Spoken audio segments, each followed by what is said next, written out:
আমাদের যে ফ্যাসিস্ট আওয়ামী লীগ সরকার এবং তাদের দোসররা বাদে বাংলাদেশে যত পলিটিক্যাল পার্টি আছেন সবাই আজকে উপস্থিত ছিলেন। নানান মত পথ আদর্শের ভিন্নতা ছিল, কিন্তু সবাই একত্রে বাংলাদেশের সার্বভৌমত্ব, অস্তিত্ব, স্বাধীনতা এবং মর্যাদা রক্ষার প্রশ্নে সবাই ঐক্যবদ্ধ থাকার ঘোষণা দিয়েছেন এবং ঐক্যমত জানিয়েছেন।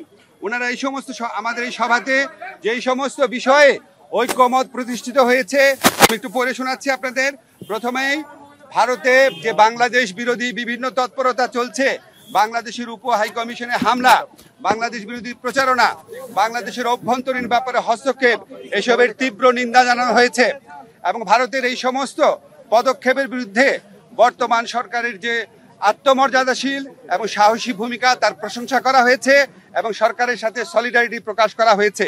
তবে একই সাথে সাথে ভারতের এই সমস্ত প্রচারণার বিরুদ্ধে সরকারকে আরও শক্তিশালীভাবে, আরও বেগবানভাবে এটাকে অ্যাড্রেস করার কথা বলা হয়েছে এবং এই জন্য প্রয়োজনীয় যে প্রবাসী যে আমাদের বন্ধুরা রয়েছেন, অন্য রাষ্ট্র রয়েছেন, বন্ধু রাষ্ট্র, তাদের সহযোগিতা, প্রবাসীদের সহযোগিতা, আন্তর্জাতিক সংবাদ সংস্থার যে সাংবাদিকরা রয়েছেন তাদেরকে এই দেশে ডেকে নিয়ে আসা, এই ধরনের নানান পরামর্শ দেওয়া হয়েছে এবং আমাদের কমিউনিকেশন স্কিল এবং ইন্টারন্যাশনাল লিগাল স্কিল বাড়ানোর পরামর্শ দেওয়া হয়েছে।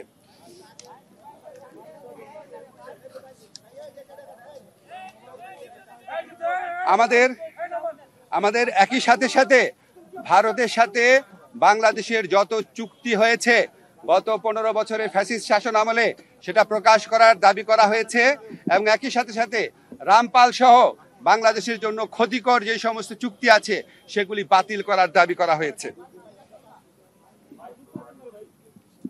বাংলাদেশের প্রতি ভারতের যে অর্থনৈতিক নিপীড়ন, যে সাংস্কৃতিক আধিপত্য প্রতিষ্ঠার চেষ্টা, অভ্যন্তরীণ ব্যাপারে নাক গলানোর চেষ্টা, সেটার নিন্দা জানানো হয়েছে এবং ভারতকে বাংলাদেশের প্রতি মর্যাদাশীল আচরণ করার, সৎ প্রতিবেশী সুলভ আচরণ করার আহ্বান জানানো হয়েছে। আচ্ছা, আমাদের এই পরিস্থিতি মোকাবেলায় ভারত বাংলাদেশ বিরোধী যে বিভিন্ন প্রচারণা চালাচ্ছে, এই পরিস্থিতি মোকাবেলায় সকল সম্প্রদায়ের মানুষের ভূমিকার প্রশংসা করা হয়েছে এবং সাম্প্রদায়িক সম্প্রীতি যে কোনো উস্কানির মুখে অটুট রাখার প্রত্যয় ব্যক্ত করা হয়েছে। সবশেষে সবাই একটা জিনিস বলেছেন যে আমাদেরকে আর শক্তিহীন, দুর্বল, নতজানু ভাবার কোনো রকম কোনো অবকাশ নাই।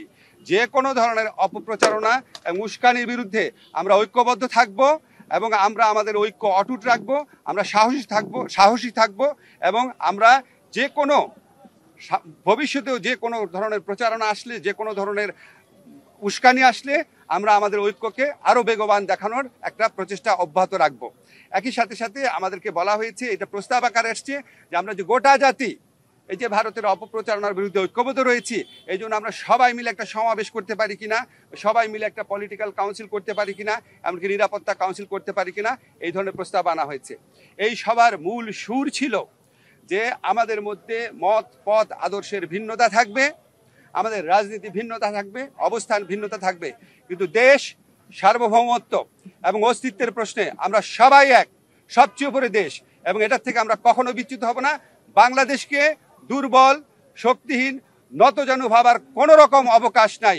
এটা এই জাতীয় ঐক্যমতে, এটা একটা জাতীয় সমাবেশের মধ্যে দিয়ে, সকল রাজনৈতিক সমাবেশের মধ্যে দিয়ে এই বার্তা প্রকাশ করতে, এই বার্তা জানিয়ে দিতে বলা হয়েছে। আপনাদের ধন্যবাদ। Thank you.